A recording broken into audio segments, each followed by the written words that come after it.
fire up the grill and get ready for the delicious dose of digital dudes Woo!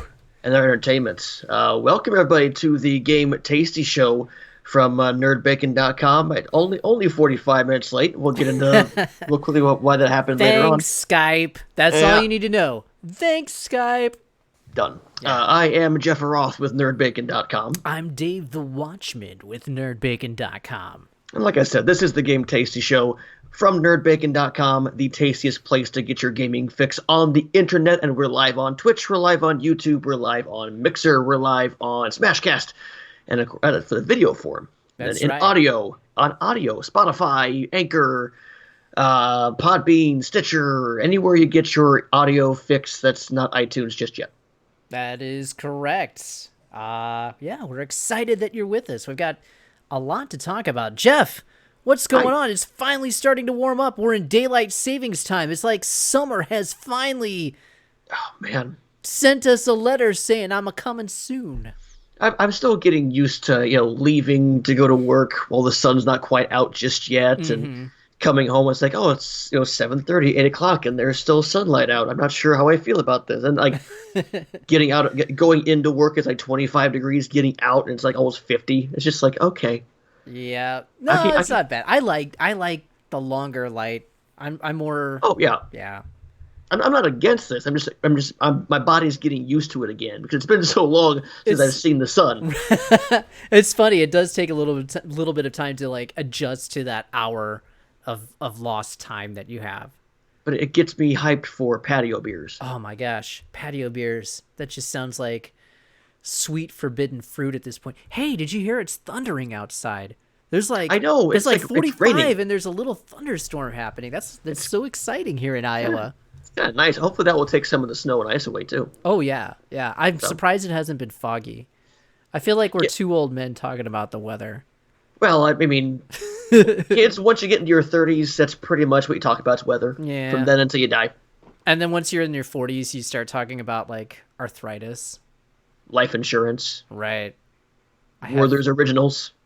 I have a year and 4 months left until I'm 40. That's really depressing. And we'll still be doing this. When I got my driver's license, I have an 8-year license, and so basically when I go back to get my license renewed, I'll be in my 40s. Oh my gosh! Somebody texted me today. I was in a conversation. He's like, "Dave, you're almost 40." Blah blah blah blah blah. And I texted him back. I was like, "Wow, that is really scary to see that in black and white on text." Dave, you're almost 40. It's horrible. Hell, I got another 7 years, so 6.5 years to go. So relish all of that time, dude. I'm doing what I can by talking about video games with you on this podcast that we do every single week, every single Tuesday, most of the time. And usually at 9 Eastern, 8 Central, unless Skype is giving us... Okay, so I prefer Skype. I don't know why. I was ridiculed for using Skype, but Discord gives me the same problems. When you try to put Skype in OBS, like OBS doesn't like it. OBS won't display it. So apparently, I have found out now that it looks like I'm going to have to uninstall Skype and re-download it every time that I want to do the podcast. So basically, I'm going to have to start getting ready like 4 hours before the show. And we always plan ahead for these things. Well, we plan ahead as far as we can. Anyway. But let's dive into this week's show because we have lots to talk about. Oh my gosh. Let's start. I think you and I don't think I told you this, but you and I both have some quick news we want to get to start things off. Let's do the news. Some quick bites. Let's do the news. I don't want to spend a whole lot of time on these items, but we got to hit on them real quick. Sure. I'm going to start off with some Inside Xbox news because they just had another episode of Inside Xbox. Jeff, I think we're going to play a little game with our news segments here. Before you start giving any thoughts on anything, I just want like a guttural reaction. Like if something delights you, I just want like a ah, and if something's like I want like if this is what I'm thinking of, then we're going positive. If it's what I'm thinking of, I just want total Tim Allen from you. That's what I want. I want Tim the Toolman Taylor type guttural sounds coming from you. All right. Okay. Starting off with Inside Xbox. Halo Master Chief Collection is coming to PC. Damn right. That's not a guttural sound. I'm sorry. It's like ah. That's right. that's what I'm looking for. All right, Ah. let's try it again. Okay. Halo Master Chief Collection is coming to PC. Oh. Yeah, that's what I'm looking for. Oh. They're finally bringing Master Chief to PC. There's a couple little catches there. Yes. First one, each game is rolling out one by one. So you're not getting the whole shebang all at once. You're starting off with Halo, and then a few months after that, after you had to fill a Halo, you get Halo 2, and then after a few months of that, you get Halo 3, etc., etc. But No, hang on. Okay, let's have a guttural reaction to that. Okay, but before Halo 1 drops, the other part of that, before Halo 1 comes on PC... I'm getting to that. I got an order here. Okay, fine. So anyway, we got a rollout. Yeah. What do you think of that? Well, okay. I want to see if you have Xbox Game Pass, do I get these for free? That's a great question. I don't think that they had mentioned that portion of it. They did not talk about Game Pass coming to PC on this episode, and I don't think they're going to talk about it till E3, personally. Well, I mean, the Xbox Play Anywhere stuff / Game Pass stuff is kind of through Microsoft Store, and you can get the Halo stuff through Microsoft Store and Steam. Yeah, that's a good point. Okay, so yeah, if you've got Master Chief Collection on Xbox, will you get the PC version? I don't know. That's a good question. But we will see. Huh. Intriguing, sir. Intriguing. But that excites me as somebody who loves some Halo and wants to play this stuff on a PC for multiplayer purposes, especially. Yeah, I kind of want I think I might dip on this. I might finally do it. Here's the thing, though. What do you think of them rolling each game out one by one instead of them giving you the whole collection in one shot? Can you? I kind of like this mainly because if they did it all at once, can you imagine the gig space you would need just for all at once? Sure. I can take this in small bites as opposed to here's a. Because I think Master Chief Collection is now at like over 100, 150 gig. Oh my gosh. Now you also throw a future thing we'll talk about on top of it. Yeah. Like, you're going to need some serious gig space for all of it at once. At least this you can kind of pick and choose. Yeah, and it's funny, all those people, like we talked about last week, who are like, I can't wait to play Master Chief Collection on Switch. It's like, no, it's not going to happen. It's not going to happen. No. Game Pass, you're not going to see Xbox games of that caliber on Switch until you get streaming, and streaming's still a year away at the very least. Right. We've got Mexican Mofo. What Mexican up, Mofo? Mofo is in our chat and says, I'm dead. What up, boy? He's not totally dead because it's DED, so it's like dead. But anyway, what up, Mexican Mofo? Welcome to the Game Tasty Show. Happy to have you with us. All right. You're feeling better, man. Mexican or me? Yeah, Mofo. Oh. You, I know you're feeling better, but Mofo, I know is hopefully he's getting better. If you're under the weather, get above the weather. Yes. Yes. All right. And then it's coming to Steam. Yes. So that's cool. All right. Here's what you wanted to talk about. Yes. Reach. Halo Reach is coming to Master Chief Collection. Yes. This is probably my favorite Halo game. Really? Why is that? Because I mean, yes. I mean, Halo 1 being as innovative and genre defining as it is, Halo Reach told a wonderful story with amazing characters, told it in a great way. It was Bungie's last Halo game. Oh. And they really put their all into it, and the multiplayer was fantastic. And this actually comes out first on PC. So before you get Halo 1, before you get Halo 2, Halo Reach comes out first. Interesting. So you're saying as well that they didn't have to reach for emotional impact in the plot. Terrible. No, Reach or probably 3 are my two favorite Halo games. I reached for that joke. Mexican Mofo says he just got back from the mountain. After jokes like that, they're gonna leave me on the mountain. Probably, yeah. So anybody who has the Xbox One version of Master Chief Collection already is going to get Halo Reach for free. Correct. And then Parts it's of it. right. So multiplayer comes to anybody who has Master Chief Collection. Right. But then if you want to play the single player campaign, this well-crafted story that you just talked about, that's a premium download. What do you think of that? That sounds like I'm going to go ahead and press the shenanigans button on that. Well, so you get multiplayer obviously is kind of what people are coming to Halo for first. But Halo Reach's campaign and the firefight stuff are being offered as premium digital add-on. If you have Game Pass, you have it. Like, you don't need to pay extra if you have Game Pass. Oh, ouch. So yeah, you get campaign, multiplayer, and firefight, all part of your subscription with Game Pass. Okay. So if you don't have Game Pass, if you have the PC version, you get all of them. Right. Yes.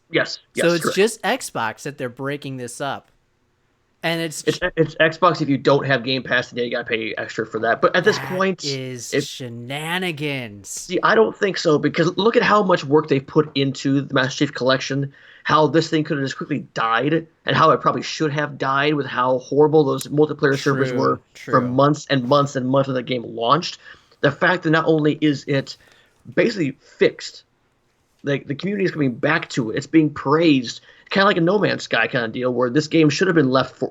Don't say Left 4 Dead, because it's a whole different franchise. This game should have been just old Yellered out of the back. Oh my gosh, that is the best term I've ever heard. Old Yellered. Old Yellered. Wow. Keep that in your back pocket. You just won podcasting for the day. Yes, Mexican mofo. Halo is going to be on PC. Just officially announced today. Halo Master Chief Collection, which is everything. Everything. Halo 1, Halo 2, Halo 3, ODST, 4, and Halo Reach. I didn't realize ODST was on there. Yep, they added ODST post-launch as well, kind of a make good for those who bought it at launch and just said, hey, we understand this game was kind of crappy at launch, so here's ODST for free if you bought it before a certain time, kind of deal. So, they have done so much work. 343 has done so much work on this game to keep it alive and keep improving it. So, paying for the Halo Reach campaign and firefight, I have no problem with. After all the make good they've done on this, they need to get paid somehow. Well, I'm just going to get the PC version and get it all. Right, and I probably will as well. Yeah. All right, other Xbox news real quick. They showed a reveal trailer for One Piece World Seeker from Bandai Namco Games. Looks all right. Looks cool. I'm kind of skeptical of those anime games, especially after the disaster that was Jump Force. Yeah. So. Yeah, I mean, I'm not an anime guy. I wish I was. But I'm a Dragon Ball guy. But other than that, I'm kind of like, yeah, whatever. Hashtag wait and see. But I like a cool trailer, and it was a cool trailer. I think I want to play Jump Force. I want to play Jump Force at some point when it's not a full price game. Yeah. Other Halo news, they confirmed Halo Infinite will be at E3 2019, which, my God, we're at March 12th. You know what that means? We are 3 short months away from the biggest video game blowout of the year, maybe the biggest E3 in history. And that's like 50-50 hyperbole.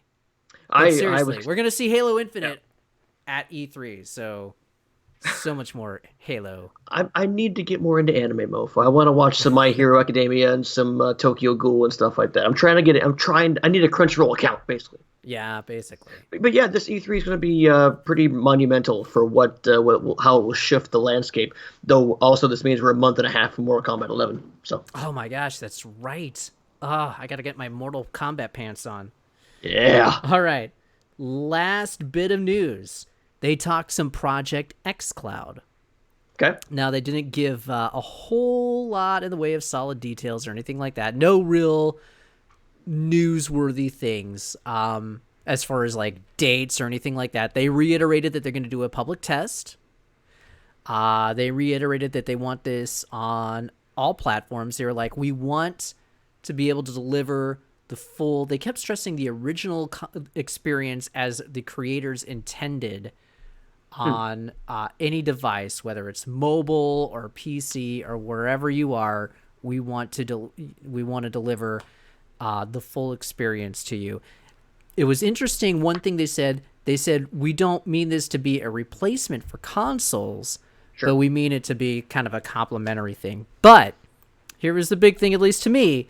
They showed somebody playing Forza Horizon 4 on their phone. They had like the phone clipped to an Xbox One controller. They were actually supposedly streaming Forza Horizon 1 from the servers over to the phone and everything. So this is real. It's happening. It looked great. Well, if any company has the infrastructure to pull this off, it's Microsoft. I think so. It's going to be very interesting to see how that goes. The opening salvo, if you will, for the future that is to come. But I like the fact that they're saying it's not going to replace consoles. Don't freak out. Right. Like, this is a testing ground. Like Project S Cloud is going to be kind of a trial and error hub, if you will, before we get into our big products coming out in the next couple of years. Yeah, not yet, but in 5 years, it's going to replace consoles. Yeah, it's done. Yeah. No, seriously, even like Ubisoft has repeatedly said, yeah, this next generation coming out is the final generation of consoles. So it's weird. It is so weird what's going on behind the scenes. All right, let's get to other news bits for this past week. Sure. Apple is holding an event on March 25th. They are going to, people had a little initial freak out when they announced it yesterday, but apparently, according to The Verge, they're announcing their TV service. So this is going to be Apple TV. It's going to be like their Netflix thing. Apple has invested tons and tons and tons of money into creating original programming and everything. Sure. So this is the launch of TV. The important thing is, for us, that is going to precipitate a later announcement later on in the year when they get into gaming.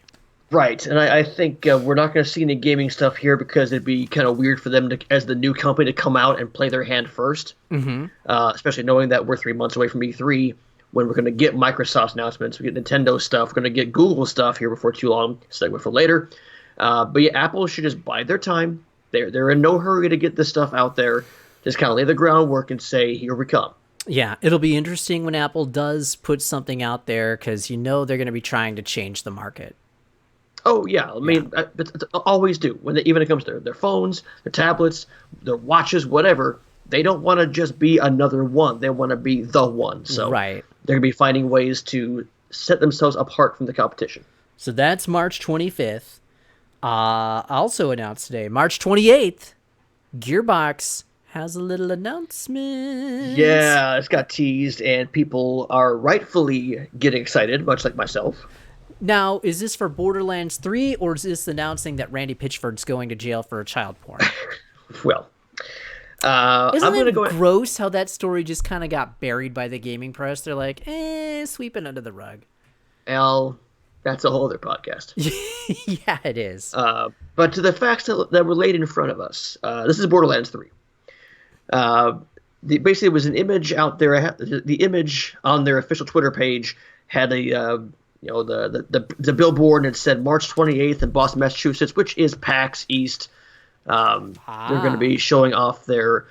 So they're holding their regularly scheduled PAX Theater presentation on Thursday, March 28th at 2 p.m. Eastern, which is basically saying, Borderlands 3 is happening. That'll be interesting. It's people kind of forget that Borderlands has sold like 40 million units, something ridiculous like that. I mean, it was huge. Like when those first two games came out, it was a big deal, and it was 6 years since Borderlands 2 came out. Of course, they had that stubbed their toe on the Borderlands, the pre-sequel. They had that Tales from the Borderlands Telltale series, and then they just added the Borderlands 2 VR stuff recently for PSVR. So yeah, this is kind of the right time. Gearbox needs this bad. Gearbox needs this thing to succeed because, boy, I mean, yes, besides the bad publicity that they've been getting, which is again another podcast for another time, just been have a bad luck of games. Even when it comes down to like Borderlands the pre-sequel, Alien Colonial Marines, Duke Nukem Forever, like Battleborn, just game after game that just did not do well. It kind of buried that company, and they need this to do well. Yeah, yeah. By the way, I'm not getting any guttural sounds from you. I don't know if that's a problem with your mic or just I'm like. buffering over here. Oh no, terrible. Yep. We're gonna have to go back and reread the news so we can get the sounds for. All right. Last bit of news. And personally, I kind of hope Borderlands fails just because Randy Pitchford is a sleazebag. Yeah, I mean, it's not the developer's fault. It's not That's the people true. working on That's the true. game's fault. There's a ton of people. I take that back. That's kind of a knee jerk reaction. But anyway, let's move on. Final piece of news before we get into the bacon of the show. Apparently, Fortnite announced changes that are coming up in crossplay. Oh yeah? Yeah, so Xbox and PS4 will be able to crossplay. Mm-hmm. Switch will be able to crossplay with mobile. Oh. Just mobile. Okay. And next-gen systems will be able to crossplay with PC. That makes sense. That's it. So no Xbox PC, no PS4 PC. It's just those are the lanes apparently, from what I was told. All right. Well, I wonder how long it'll be until they get the ping system in from Apex. Yeah, that's that is true. Everybody and their mom is going to copy that one. But before we get to one me, can I throw one more news bit out there? Oh my gosh. Unprecedented. All right, I'll allow it. Because we keep bringing up Anthem. There was this recent controversy again with Anthem. No. They were so BioWare put out some loot drop changes, and the fan base is not happy. Go figure.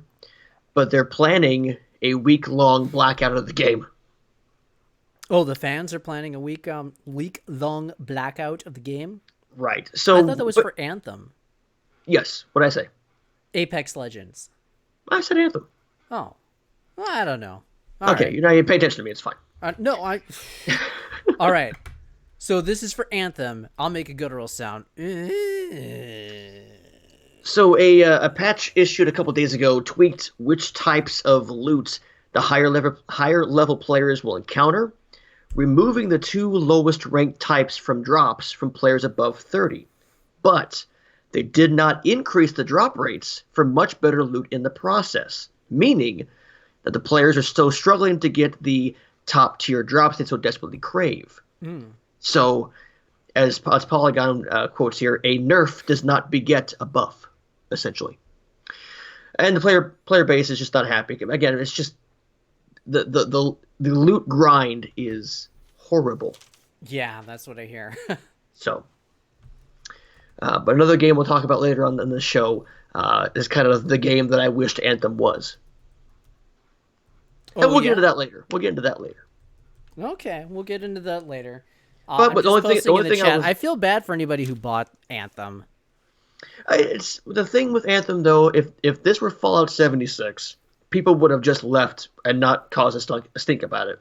This at least tells me that people care enough about this game that this game might actually get the chance. I don't know. I feel like Fallout 76 has been nothing but stank from fans and developers, like all over the place. It's just been like one big dump. But that the player base for Fallout 76 died pretty much immediately. At least with Anthem, at least with Anthem, it'll die next month. At least it got a little more of a leash to it. But the player base still wants this game to succeed. I don't think people wanted Fallout 76 to succeed. After the beta, yeah, I think people did not want Fallout 76 to succeed. Before that, people were excited. You know, I talked to people who were Fallout fans and stuff. They're like, yeah, I'm going to give this game a chance. But after the beta came out, that's when I think things really turned for Fallout 76. I want to see Anthem in a month or so. We'll see.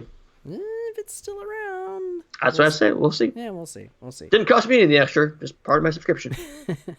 All right. That is it for news for this week. If there's any other news items or tips or anything, go ahead and hit us up at nerd_bacon on Twitter. You can always DM us, or you can hit us up at Dave the Watchman or Jeff Roth, and we'll gladly look into it or discuss it, because we are friendly folks like that. All right. We sure try. So that's the quick bits, but we have some meat now, the bacon of the show, Dave. That's right. Jeff, I got to say, I'm really disappointed in your buffering and the fact that we did not get any guttural Tim Allen sounds from you.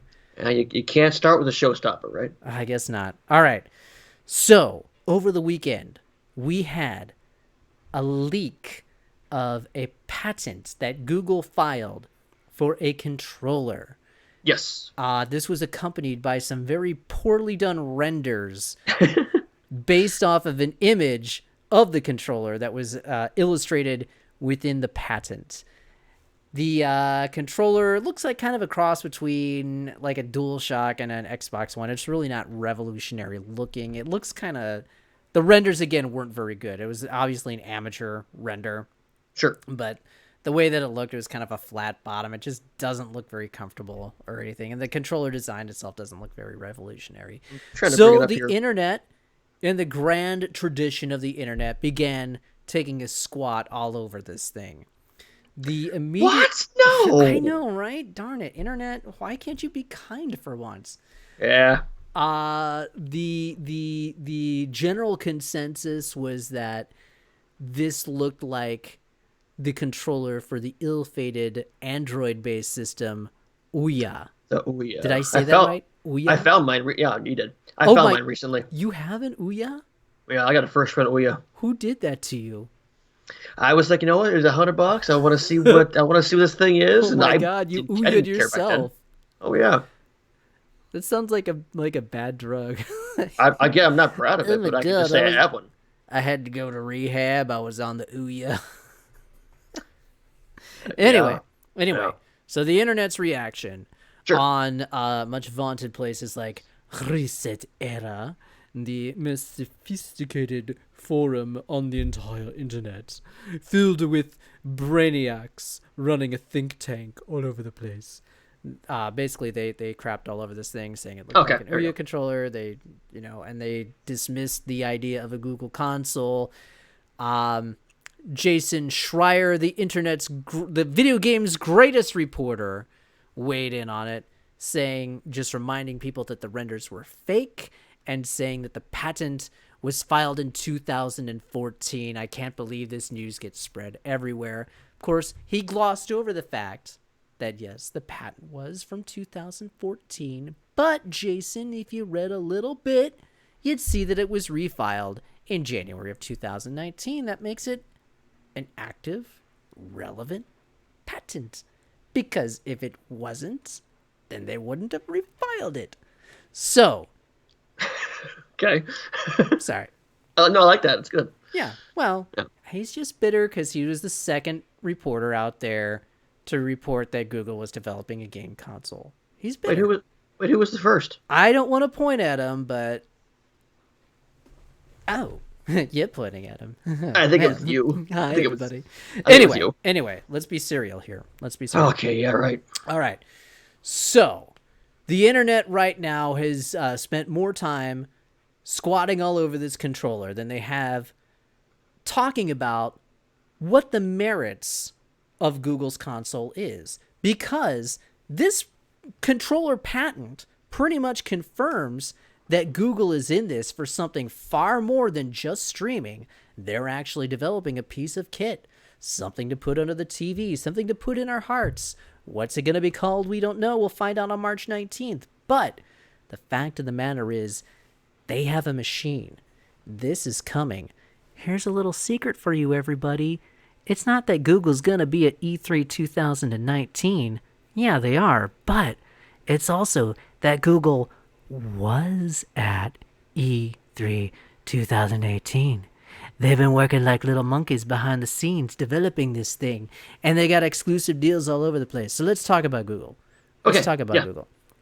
Sure. Google, huge company. I meant to look up what they were valued at before the show started, but let's say, it's in the billions, close to trillions. They're definitely in the Amazon conversation. Right. Right. One of the largest companies in the world. Yeah. So we have a company with, do they have more resources than Microsoft? At this point, I would think so. Yeah. I mean, think about it. Google is basically the internet at this point. Sure. So the company that runs the internet is putting out a games console, and people out there want to crap on it. I saw a wonderful Switch Switchy, I'll call him. I found a wonderful Switchy who basically said, "I'm dismissing a Google console." Well, here's why you shouldn't. Google has vast resources. They can buy your mom if they want. They I probably hope have not. bought your mom. Whoa. But seriously, they are working behind the scenes. They are grabbing all sorts of exclusive little deals. We know that Ubisoft is already on board to provide content for whatever Google is producing because Assassin's Creed Odyssey was used as the test case for Project Stream. So there's a Right. partnership there. We know that Bandai Namco has been talking with Google in regards Yes. to Project Stream. We don't know. Could be anything. So they've got content that's coming. Rumors are starting to float around now that Sega has exclusive content that's coming. So who knows what that'll mean. I would imagine that there is a lot, with a company as deep of pockets as Google has, they can afford to buy a lot of content. I think the big question is, how powerful is this console going to be? And that's why you're going to see Google start to recruit some of these the minds of the business to come help them design whatever box they're making. Well, if you remember, they recruited the engineers who helped develop, I believe it was PlayStation VR. Right. They recruited them last year. So they've been working on this new project. This is a legit thing. Yeah. Let's just say that they put together a box. It's going to be a digital only box. Google's not going to mess with any physical media. Sure. So let's say they put together a box that's on par, maybe a little bit more powerful than a PlayStation 4. They Yeah. can get this out. They could probably put that together and get it out to market for $200. Yeah. 200 bucks sure. is nothing. 200 bucks is nothing right now. Right. You put something on par and maybe just a little bit more powerful than a PlayStation 4 out to market with the Google name on it for 200 bucks. My gosh. And then if you get some good exclusives on it, if you get some ports maybe of Red Dead Redemption 2 or things of that caliber on it, yeah, I think people are going to take a serious look at this thing. And all the stuff that Google can do on their website, as far as Google Earth, Google Maps, and also have their version of it's not Alexa, it's the other thing. Yeah. Their voice control stuff they can do as well. Like all the stuff that Google under the umbrella can do and put that into a handy box. That's the next point that I was getting to. I don't I'll think get you there. I'll get you there. that you got it. You got my back, Jack. I'm with you, man. People are not really putting a lot of thought into the whole infrastructure that Google has. You're absolutely right. Imagine one of the things that was in the patent that was really interesting that I keyed in on was that the controller has like a chat function to it. Right. So it'll alert you when you're getting a chat request. Now that's really interesting to me. I've never seen a controller alert you when you're getting a chat. So that's integrating something into the controller. I'm wondering, and then if you look at the renders of the controller and the illustrations, there's the familiar Google Chat icon that's located kind of in between the two analog sticks there. So that indicates to me that maybe there's a microphone functionality built into the controller. Maybe there's microphone functionality built into the system. What if you had a system that actually has a camera built into it? Sure. And then you a big Google Pixel. Yeah, and exactly.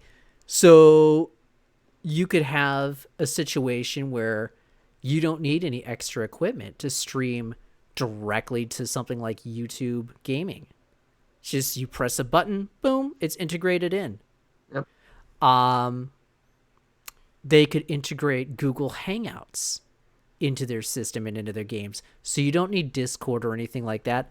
Boom, you're just in Hangouts, hanging out with your friends, playing a game, it's going to be integrated in with Chrome. So let's say you're doing a little bit of work or something on the PC. All of a sudden, boom, somebody on your friends list pops up. Hey, Jeff Aroth is playing Fortnite on, the Google Play system. Would you like to join? That's just a lie. That's not actually going to happen. Would you like to join? Yes, I would. Oh, and I've got a Project Stream subscription, so I don't even have to leave what I'm doing on the computer. I can just stream it over to my Chrome browser. Right. What if they had a game that incorporated like Google Maps in there? So True. you could go out into the real world, kind of like Pokemon Go, using Google Maps. So I was talking with some people privately in a chat on Sunday, and I can't mention names, but you know who you are if you're watching. So I was talking to some people, and they brought up an idea of like, what if you had this cops and robbers game or something like that? And I was like, yeah, and you integrate Google Maps into this thing, so you go out into the real world, and it's like you're gathering intelligence. Whether you're on the police side or on the robber side or something like that, you gather intelligence at real world locations, and then you bring that back to the console, and then you can play, you use that, in your actual game. Or even, I talked about this with somebody today. You remember the Harry Potter leak? Oh, yeah. Yeah. And by the way, I still say that that's a Rockstar, or not a Rockstar, but Rocksteady game. I'm certain that's what Rocksteady's working on. But we know that there's a new next-gen Harry Potter game coming. We know that there is a new Harry Potter AR game coming from Niantic, who made Pokemon Go. So what if you integrate those two together? You already have Niantic, which is skilled in using Pokemon Go, or skilled in using Google Maps. So you're out in the real world playing the Harry Potter game, gathering intel, bringing that information, putting that back into the Google console, playing the Harry Potter action RPG using all the stuff that you gathered while you were playing in the real world.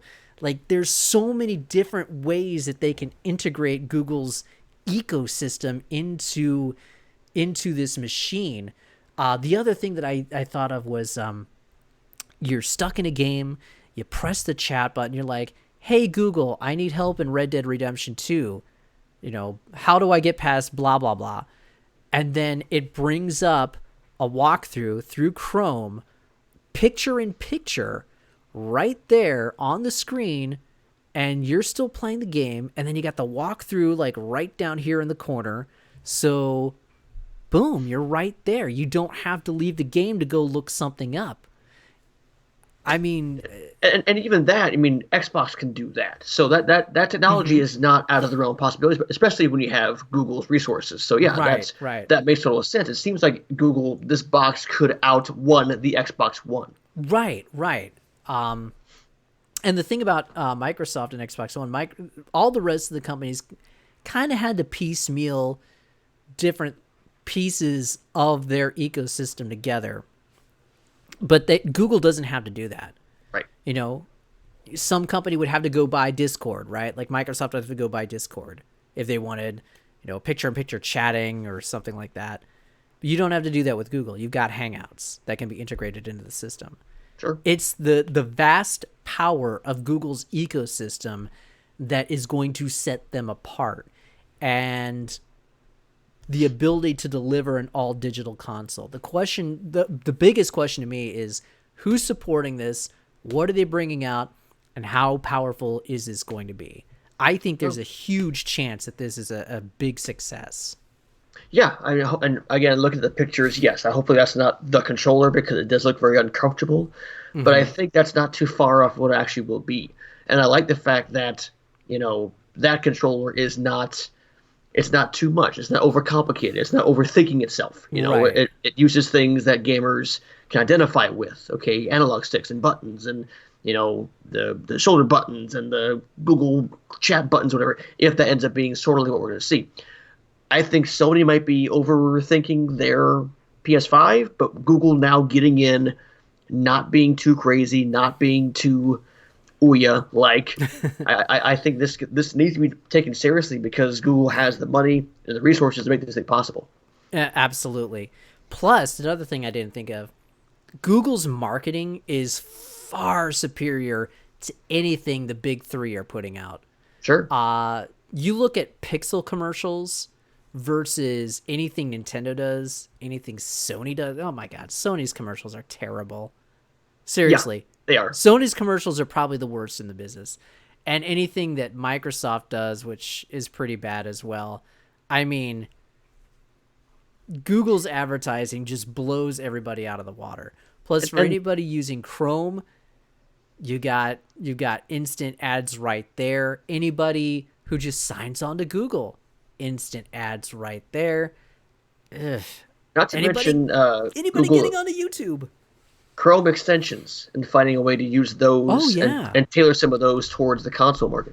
And the fact that Google not just speaks to, gamers, they speak to all sorts of tech people. Mm-hmm. And I don't think this will go the way of the Google Glass that failed. I think that just the Google name carries so much weight. So I think this is going to be a major player.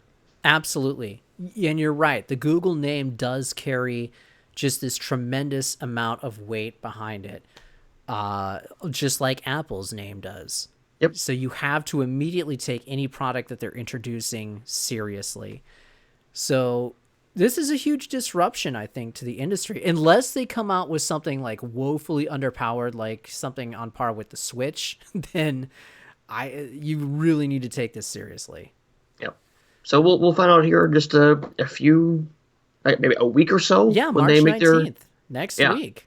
So next week's show, we'll be talking about Google's announcements at Games Developers Conference. But I just wanted to put that out there because anybody who is just automatically crapping all over the idea of a Google console is completely short-sighted and just ignorant is the right word for it. Just ignorant. Times are changing. Right. All right, so that's it on Google. But let us know what you think, what Google's chances are, what you would like to see out of a Google console. You can post that in the comments if you're watching this on YouTube after the show, or you can post that in the chat if you're watching live right now. Next big piece of news happened last Wednesday. This is almost week-old stuff. This is bacon that's got a little bit of that slimy sheen on it, but we'll take it. This is perfect timing, too. Yeah. We had just talked about this. Yeah. VR is coming to a Nintendo's console. Yep. VR is coming to Switch, baby. Are you ready? Are you ready to enter the future? Put on your VR headsets, which are made out of cardboard. Oh, it's Labo VR. Some plastic. Yeah. So Nintendo announced that they are developing a new Labo kit. It's VR. You can make your own VR headset out of cardboard. And a bit of plastic. Get all sorts of little things and a little bit of plastic. But you get all sorts of little things. You can put like a bird together and you can just like stick it on your head, like you're looking through the bird's butt. There's like traditional goggles. There is a cool gun that's made out of cardboard. I remember when we had the NES Zapper, which was really cool, and then the Super Scope 6. Those are actually made out of plastic and not something that melts in the rain. Sure. As you can tell, I'm not excited about this. What are your thoughts?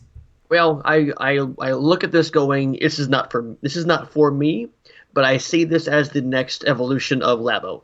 And I want to see where this goes in the future. I do like the fact that it's not just pure cardboard. I mean, I know we're kind of poking fun at it, but the fact is it's not just pure cardboard. You do have a plastic insert on the goggles, so hopefully you wouldn't paper cut yourself.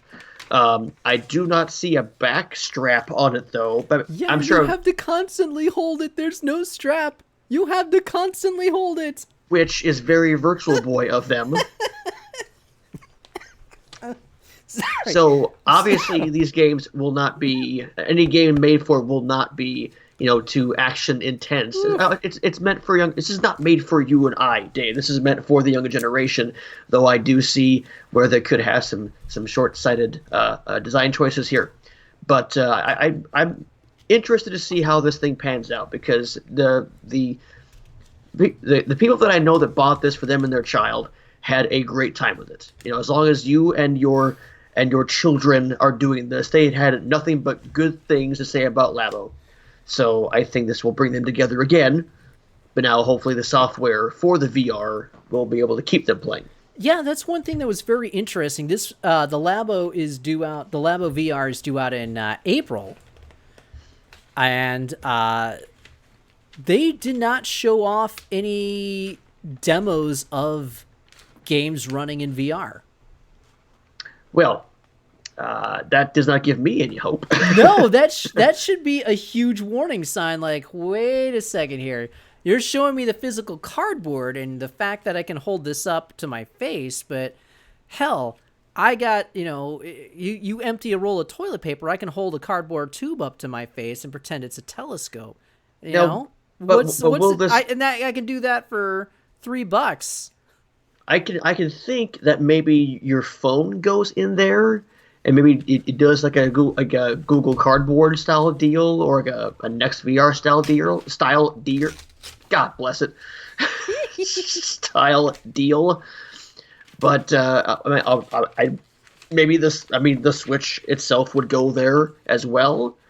But I want to see what this thing can actually do and not just build it. Yeah, they haven't. That's a huge warning sign. And honestly, I didn't think about that throughout the entire week till just now. That's ridiculous. And nobody that I've seen on Twitter or any place else has mentioned the fact that, hey, wait a second, guys. Nintendo didn't show any actual software running on this. They just showed. I don't want to say anything. I don't know. I don't know anything. All I know is that I found the VR version of Pilot Wings for Nintendo Labo. Nice. Yeah. Yeah. It's a paper airplane. Yeah. Good job. You get points now. But as far as the Direct, I doubt there's anything till E3 at this point. Probably, but yeah, it's. I mean, as somebody who liked to see Labo succeed and seemed like, that's a cool concept for adults and kids. So we'll see what VR does, but obviously it's not going to be Nintendo's big thing this year because Mario Maker 2 is coming out. Yeah, that's out in June, and then you've got Fire Emblem after that, and you've got what do we have in September? I've heard rumors that Animal Crossing is out in September. I don't buy it. Yeah. I don't buy it. Animal Crossing this year, please. I'm wondering if Animal Crossing gets pushed back to 2020. Don't say that. Personally. Give me Animal Crossing. You're right. Labo is not developed for me. Labo is developed for the kids. Here's the thing, though. VR is still... It has a connotation of being kind of like a cutting-edge technology, something from the future. And for them to introduce it as a kids thing first before introducing like a legit VR thing. Hey, what's up, Senor Conqueso? For them to introduce it as a kids thing first before introducing like a legit VR headset solution, I think, I don't know. It doesn't ring right to me. I would introduce the legit VR thing first, and then you could do like VR Junior with Labo. But who knows? This might be a huge seller for them. I was told Labo was a success. It sold like 1 million units, which, is 1/30th of their population. So that's not that successful to me, but whatever. Considering what it could have been. I would think that Labo, considering how much probably went into it, probably should have done more than 1 million. 1 million seems... at least it didn't just go out there just to die. It went out there and actually sold. Yeah, I just expected it to sell more, personally. Yeah. But anyway, I'm not excited for it. I mean, I'm not excited to have it either, but as somebody who... maybe is, again, somebody who has children who put together the big robot and all the pianos and stuff. Something to be interested in. That stuff seemed cooler. Sure. I mean, it still does. I mean, I would totally buy a keyboard. Right. The keyboard thing, but we'll have to see. Yeah, we will have to see. This is for fans of Labo. Yay. All right. Jeff, I this is the part. Last week, a little game came out called The Devil May Cry. Not 1, not 2, not 3, not even 4. Damn it, it was Devil May Cry 5. Yes. Jeff, you've been streaming this over I have. on your channel, twitch.tv/Jefferoth. For all the one-winged gamer action, you should check them out. You should subscribe. You should give him a follow. You should give him a kiss, whatever you want. He'll take it all. Anyway, you were streaming some Devil May Cry 5 on Saturday night. I want to hear. The floor is yours. Give us your review, Jeff. Is this game awesome? This game is beyond awesome. Whoa. I do not hesitate when I say this game is arguably the best in the franchise and one of the best character action games of this generation. Really? Yes. So, first of all, Capcom has something very, very special with this RE engine. Okay. This engine that powered Resident Evil 7, Resident Evil 2 remake, and now Devil May Cry 5. It looks tremendous. Like, it is. Of course, I'm on PC, and it looks gorgeous. I was gonna say I was rewatching a little bit of your stream, and I was like, "Gosh, damn, this looks so good." And I was thinking you were doing it on PS4, but you're doing it on PC. It's on PC, but again, that RE engine is special. Huh. Now, I am somebody who has played every Devil May Cry game. Maybe not to completion, but I have played every Devil May Cry game. Mm-hmm. And it kind of followed the Star Trek movie line where, like, every other one was good. Like, so... Yo, you're right, because, like, 1 was good, 2 was bad, 3 was good, was 4 bad? I think the odd ones were the good Star Trek movies, and then the even ones were the bad ones. Or maybe I got it reversed. No, because I know Devil May Cry 2 was not good. No, so I'm thinking Star Trek movies, because the Wrath of Khan was fantastic, and then every other one was good. I want to say 5 was the one that Shatner directed, and it was god-awful. Yeah, 5 was bad. But anyway... 6 was great. I loved 6. That was a movie that because the even ones were good for Star Trek. But Devil May Cry, the odd ones were good. So DMC 1 was good. DMC 2 was hot garbage. DMC 3 was great. The Dante's Awakening stuff was great. DMC 4 was iffy. The rebooted DMC was badass. So in theory, we should have been on one that was not good. And it ends up being probably the best in the series. So, yes, you're playing as 3 different characters. You're playing as Nero, which Cody Rhodes said it's not him. It looks like him. Yeah, he Twitter and said, I promise it's not me. So you play as Nero, you play as Dante, and then you play as V, and V is the new character.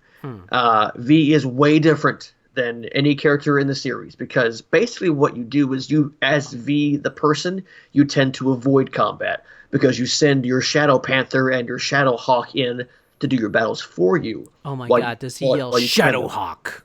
No, but that would have been it. But here's the thing, is that when he runs out of his energy to summon special attacks, he busts open a book and reads poetry to build up his meter again. Oh, interesting. Which is a very cool mechanic. But you're not on the front line, mashing your way to cool combos. You're kind of away from the action until you come in for the finishing blow. So it's kind of a nice little change on gameplay a little bit. But obviously the fun is to be had with Nero and Dante and your stylish ways to murder things. And with Nero, you have your devil triggers, which is basically your big boss, prosthetic arms that you can buy from the shop that give you special abilities that you can also expend during fights. So it's kind of inventory base. And it also will add to your combos in different ways. It will change up the way you fight based on which devil trigger you have equipped. One of the special bonuses is Mega Man's Mega Blaster. And not only what? Yeah. So because What? I think because I pre-ordered the special edition, I got the Mega Man's Mega Buster, and you can not only do you shoot with it, but he changes his jump to the Mega Man jump, Oh my gosh. and then when you die, you actually explode as Mega Man would explode. Let's go. That is Um, amazing. yes, and this again, it's fun. Just get in there and mess up demons and feel like a badass. And what's great is that song that everyone associates the song Devil Trigger, which is kind of the theme of the whole game. Sure. If you're Nero and you start getting like higher rankings for stylish combos, the song just starts playing in the Nice. background. So every time, and it's always fun. How far are you in the game right now? I am about the second mission of V. I want to say I put in about 2 hours. I think people have said the game itself is about 15 to 20 hours long to Oh, that's not complete. bad. Because you also want to go back and farm some red orbs to buy stuff in the shop and upgrade your Gotcha. abilities. Because your red orb pool is spread throughout all three characters, so you want to be able to level them up, rank them up as best you can before you get to the final boss. Senor Conqueso has a question via YouTube chat. He wants to know, is Devil Trigger still by Combi Christ? I'm assuming that's the band. Uh, I don't think that the band that performed at the Game Awards, it's them. Okay. Because, yeah, I Uh, think they switched bands out. I can't remember what the controversy was. right. So it's a female lead. I don't think Comic Christ has a female lead. I could. That was Okay a then. mouse falling. Sorry. Okay. I couldn't tell you. I'm sure I could do a quick Google search to see who I could switch quick Google search to see who the heck it was, um, but that song is great and um, probably the best DLC of any game I've played in quite some time. So you get different versions of the in-game cutscenes, and Oh. those versions are the production ones, as in behind the scenes, green screen, live actors doing the cutscene. What? It is amazing. So it's the Japanese actors with subtitles, and it's showing you like here's the cardboard van as we pull it on the string down the street, and like we put like action figures on like sticks and we twirl them around. It is amazing, See, and that is the kind of stuff that I want in special editions of games. Stop giving me, like, stop giving me meaningless armor and meaningless in-game items and stuff like that. Stop giving me stupid laundry's done. Stop giving me stupid trinkets and stuff like that in the box. I don't need any of that. Give me bonus footage like that in my special editions. I want to see that behind the scenes stuff. That would be so great. And what's cool Sorry. is that not only can you watch that by itself, but if you flip the switch before you play the game, it'll just play those instead of the actual in-game cutscenes. So you can just watch those instead, well, as you play the game. Wow. So it integrates it pretty well. Um, it's a great, it's what a character action game needs to be. Not just because it does not take itself too seriously. I love that. It's What I loved about Bayonetta. exactly. It reminds me a lot of Bayonetta, and the fact, in its humor, its style of gameplay, the fact that it's just kind of balls to the wall. Let's just go crazy and just see what happens. And like I said, this is probably one of my favorite and one of the best character action games of this generation because it's just that damn good. So you're saying I need to run out and buy this immediately? Absolutely. My only knock, and I think when I beat this, I'm gonna get the review up at nerdbacon.com. Okay. My only knock is that, and from what I've been hearing, the urban landscape is pretty much the entire game. You don't really see a whole lot of change in scenery. I imagine in future DLC plans are going to do that and kind of add some other story missions to it. But as of the main game, you don't really get too far out of the urban landscape, kind of deal. So, Sorry. but other than that, like all the characters are modeled well. The voice acting's tremendous. Again, that RE engine is special, and I can't wait to see something like maybe a Street Fighter in the RE engine. Gosh, don't So- even. So, what is your favorite part of the game so far? Just I prefer, so I don't like playing as V so much. I don't like being that far out of the combat. I want to actually do my input in the combat. And I haven't got to Dante yet. Apparently, you start playing as Dante about halfway through the game. And side note, Dante is one of my favorite video game characters of all time. Period. Like Really, I didn't know that. He's absolutely one of the coolest and most badass characters in gaming, and I love him dearly. Which is why I keep bringing him up for Smash Brothers. But just when you're playing as Nero, you get into a fight, you wanted to see how high you get your stylish ranking, and that's Right. the entire game is about style. They could just end the mission, say mission cleared, move on to the next mission. No, like the glass shatters, it comes flying at you, it gives you your rank. It's like it doesn't have to be stylish, but it's extra stylish. That's what I love about it. It's oozing with style. Is there anything that you can say as like a least favorite part of the game?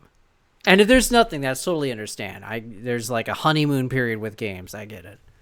At least when I'm playing as V, I feel like I just sort of mash, because you kind of so even though you summon your beasts, you still have to attack with them. Your hawk is your aerial stuff, and your panther is your ground based stuff. So you're kind of sitting there, just kind of mashing on Y and X, and eventually pulling my specials to get them to buff a little bit. There's a couple boss fights that I find are kind of annoying more than anything else. They're still epic in scale, but they're kind of annoying to actually play. But and again, those are kind of minor things that I can mash my way through. But I kind of just needed a mindless, crazy style action game, and I got that and then some. Nice. And sometimes the Devil Trigger inventory stuff can get a little overwhelming, because every time you bring the van in, and you bring Nico in to buy stuff off her, you got to, because they're consumables. Each arm is a consumable. So you buy like 4 of these, you buy 5 of these, and then plan my loadout. It's like, does that really matter when I just go in and just start jamming away? And so like the inventory, like the loadout stuff is kind of overwhelming a little bit, but I can look past that. Okay. All right. Are you going to finish this? Are you going to keep with this, or are you going to drop it for the Division 2? Because I know you got the sweats for that game. I can see it in your eyes. You're like, it's almost midnight. It's almost midnight. I'm ready to go to DC. I'm ready to defend this country, damn it. I'm going to try and balance both, because I definitely want to get through Devil May Cry 5, because that game just has my attention. I want to get through that so bad. But while I have my 3-day head start with Division, I might as well use it, right? That's true. That's true. I'm interested to see your impressions of that, because you were a big Division 1 fan. Yes, and if people want to check it out, over on Facebook, I did post on the Nerd Bacon site my stream from last night when I played the first 2 hours and got my first impressions of the Division 2. Well, then you should definitely go find that on Nerd Bacon's Facebook page. Very easy to find if you use the search function and type in Nerd Bacon. We'll be right there. Go ahead and give us a like while you're at it as well. I think when we're done with the podcast, I may just head back over to the personal Twitch page and boot up some more Division, because I'm enjoying it. Because like I said, I'm a big Division 1 fan, and Division 2 is more Division, just not in wintry New York. So I'm down for more of that. I am interested to see how this pans out, and I don't know if there's like PC, PS4. Are you playing on PC or PS4? PC. Okay. I probably wouldn't be playing on PC then. Maybe mainly because if there's like crossplay between PS4, maybe I'll consider grabbing it. But I think it's because I spent more time with the first game on PC, and so I'm just and plus it's easier for me to stream off PC than it is stream off the consoles. Yeah. So I kind of go that route. But no, to go back, Devil May Cry 5, absolutely 1,000% buy it. Okay. And I would say look into Special Edition. I think they'll also sell those cutscenes as separate DLC. But you have to. It's not part of the base game. Those awesome cutscenes are DLC or part of the deluxe edition. Interesting. See, well, they're following what I wanted anyway. So yeah, 1,000% buy Devil May Cry 5. I haven't purchased any 2019 games yet. We're already into March. I was thinking in 2017, I was already like knee deep into Zelda and knee deep into Horizon Zero Dawn, and there was Mario Kart on the horizon and just so much, and this year nothing. We're at a point right now, like where DMC5 recently came out, Division 2 is now out, at least for some of us, and Sekiro Shadows Die Twice, God, yes. which has been getting a lot of hype, Oh, is I'll coming tell out you. in about 10 days. 10 days, hard to believe. I'll tell you what, I have bought a 2019 game. Toe Jam and Earl back in the groove. Yes, you did, and Yeah. you are enjoying it. I am enjoying it. I haven't really gotten a chance to play it this past week, but I will get to it maybe this weekend. It's a busy weekend coming up. I'll Yes. tell you what 2019 game I would like to check out that I've heard very good things about. Oh my gosh, you're captivated. You I are am. enraptured. You are ready to go. It's a little game, not of Terra, not of this world. It's a game that takes place in the skies. That's right. We're talking Ace Combat 7. Yes, I want to play that. I have heard such good things about it, and oh my gosh. Okay, random. When I'm working, I'll listen to a lot of random game soundtracks. Sure.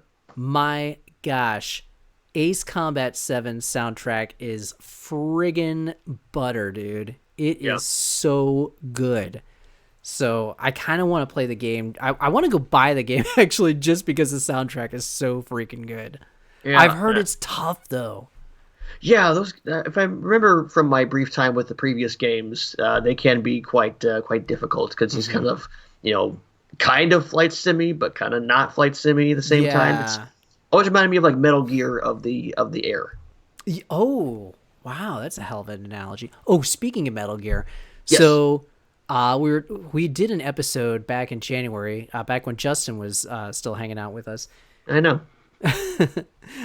Speaking of Justin, by the way, Level Up Justin, dear friend still, he just recorded a podcast for the Doctors Who podcast. Correct. So we'll post a link to that when that goes live, but he did that on Saturday, so you should definitely check that out. He's just talking about life and stuff. I don't know. We haven't heard it yet, but we want to support our buddy. So He's not I don't think he's talking mess about us. So you go ahead. well, if Now he does, we'll listen, he's getting the brass knuckles. now we'll listen to it and we'll want to go beat him up. No. Anyway, be a pal. Go check them out when that goes live, and just catch up with him because he's cool people. Anyway, Gear. what was I talking about? Metal Gear. Metal Gear. So that that's the point I was trying to make. So we did this episode for most anticipated games. Yes. And on this episode, I listed Left Alive as one of my most anticipated games because, hey, Square Enix, and it's got this Metal Gear vibe. It's got the same mech artist, the same character designer that was part of Metal Gear. It just has that whole accoutrement of Metal Gear. And apparently this game is just a steaming pile of dog diarrhea. I didn't even know it came out. I think I was like on Instagram and like it popped up like, what the hell is this? Oh, okay. So I was wrong about that one, apparently. Yeah. At least I didn't say it was going to be a great game. I just said, hey, I'm really looking forward to seeing how this game turns out. Here, I stuck my neck out for Anthem and see where it got me. It got you better than what it got me. Cause Left Alive apparently is like bottom rung tier. Like for me, I'm excited because like I'm in the middle of a good part of a game release schedule because now I bought Dead or Alive 6 beginning of the month. Oh yeah, I gotta wait for a sale on that one. Sure, but I'm still enjoying DOA 6. It's just not a game I take too seriously. I just have fun with DOA, and I will not buy the almost $100 season pass. No, thank you. Oh, I will. I picked up DMC5. I got Division. I'm interested in Shadows Die Twice. I may not pick it up right away, but I want to see how that rolls. And then Mortal Kombat 11. I'm going to be playing the absolute hell out of that. Yeah. And I think I might be on pause until Mario Maker comes out. Okay. Yeah, I don't think there's really anything in May. I'll probably get Mortal Kombat 11 like day one. Oh yeah! Oh my God! Yes, I'm getting the super. I just signed up for the stress test, which is happening March 15th that weekend. Okay, so that's this weekend. Oh my Fingers goodness. crossed. You better be Fingers crossed. streaming that.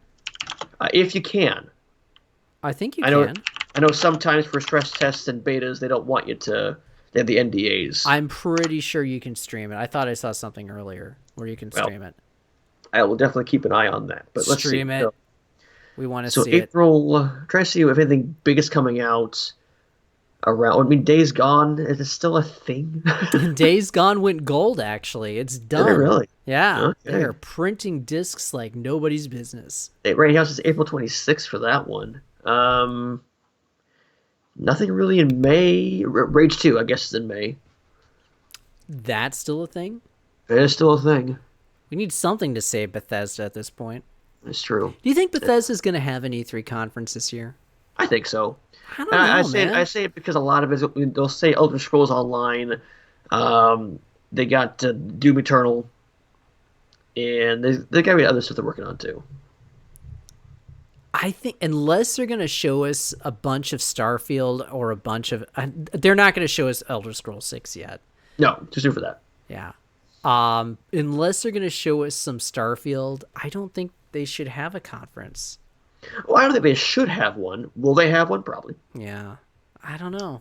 I wonder if it will just be them making fun of themselves for Fallout 76. I'd watch that.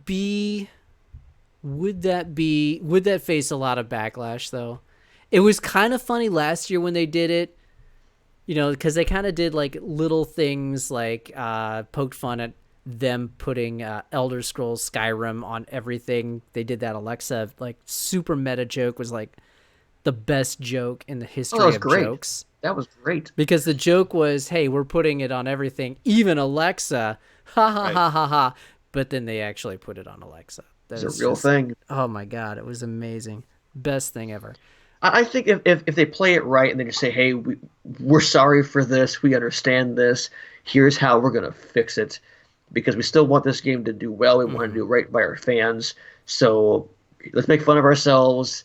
Now, here's our don't spend the entire conference on it by any means, but just say, here's our roadmap for getting better, and we're sorry for everything. Yeah, I would be more apologetic than humorous at this point for Fallout 76, but oh sure, but I think we have to at some point see a Doom Eternal, and I think that if there's not a Bethesda show, I can definitely see that being on Microsoft stage. Maybe Microsoft just buys Bethesda. Maybe ZeniMax is like, wash my hands, and here you go, Microsoft. Yep. Microsoft is going to buy everything by the time E3 is over. Pretty much, and I think they're just waiting for the impending arrival of Google and Apple. It's just saying, and Amazon. Nope. It's like, okay, here's our stable. Let's roll. Yep. The battle lines are drawn. Jeff, we're coming to the end of our time. What final words of wisdom do you have for us tonight? I just thank God it's getting warmer outside. Yes. Thank God spring is finally an actual thing. And thank God we're getting into a point of the year where really good games are coming out, and I'm able to play them and enjoy them for what they are. And this industry, we're on the precipice of a major change. The dominoes will start to fall at GDC. You're absolutely right. Next week on the show, we will deliver the full report, all the fallout from Google's big console reveal at Games Developer Conference. This is going to be such a big thing. Plus, Microsoft's going to talk about SDK stuff, bringing Xbox Live to different platforms like mobile and probably Switch. Yeah. That's next week's show is going to be big, so you're going to want to mark your calendars and not miss that, and be right over here on YouTube or on Mixer or on Twitch at 9 Eastern, 8 Central. And promise this time. If we're not there right away, don't panic. We're coming. It's just we have to re-download Skype. No, actually, we'll be in studio next week. Yes, that's the plan. Yeah. So, 9 Central, 9 Eastern, 8 Central. We'll be there. Anyway. One way or another, we'll be there. My God. You're going to stream some Division tonight, right? Yeah, I'll probably, once we finish up here, I might do a quick, just stand up and walk around the apartment real quick and just get my blood flowing back in my legs real quick. And then we'll sit down and head back into DC and get more into the. I was playing last night at like 2 in the morning, so I was kind of halfway there. So it came out at midnight our time, which is weird. Yeah. I'm assuming just because where Ubisoft's located and everything up in Montreal, that it came out in New York at 1 a.m. and then California at, would that be 10 o'clock? If it came out here at what time? It came out here at midnight. Midnight, so yeah, California at 10 o'clock. It was weird because the PC one was spaced out weird, but if you're on console, it was 12 a.m. local time, no matter where you were. It was really messed up. Also, Epic Game Store exclusive. Besides, weird. Uplay. I mean, you can buy it through Uplay or Humble Bundle, whatever, you get that way.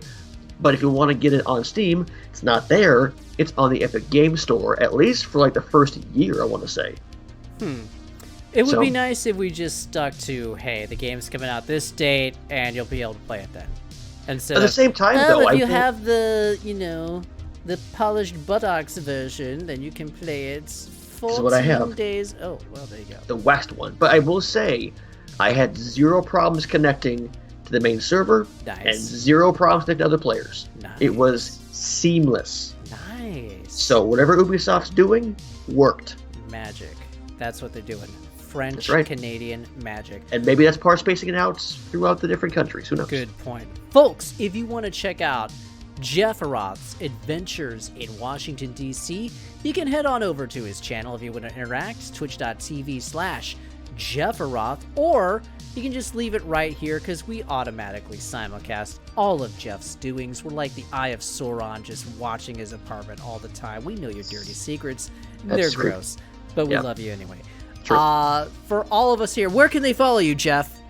And you can also follow me on Twitter at twitter.com/JeffRoth, at Jeff Roth on Twitter. I post a lot of some polls, some questions of the week, random dancing gifs, and other thoughts on my brain from pro wrestling stuff, because Fastlane happened and nobody should have watched that because it's garbage. I think Fastlane should not exist. There should not be any pay-per-views between Royal Rumble and WrestleMania. I hear you. I totally agree. All right. Anyway, you can follow me at Dave the Watchman on Twitter. You can also follow us at nerd_bacon on Twitter. You should always check us out. Our website, www.nerdbacon.com. We got a Facebook page. You can check us out there. You can check our YouTube channel out. Obviously, you're probably watching us on Twitch right now. We got a lovely article celebrating Mario Day that just went up on Mario Day this past Sunday, but hey, it's never too late to celebrate Mario. We got all sorts of fun stuff always happening on Nerd Bacon, so definitely check us out. You can check us out here, Game Tasty Show, every Tuesday night, 9 Eastern, 8 Central. Jeff, any final words? Thank God for spring. Thank God for spring. Thank God for gaming. We will see you next week where we will wrap up Google's big announcement. It's going to be a blockbuster. Don't forget about it. We'll see you next week. Thanks for watching, everybody. Until then, now and forever, Game Tasty. We'll see you later. Good night, everybody. All the times they are a-changin'.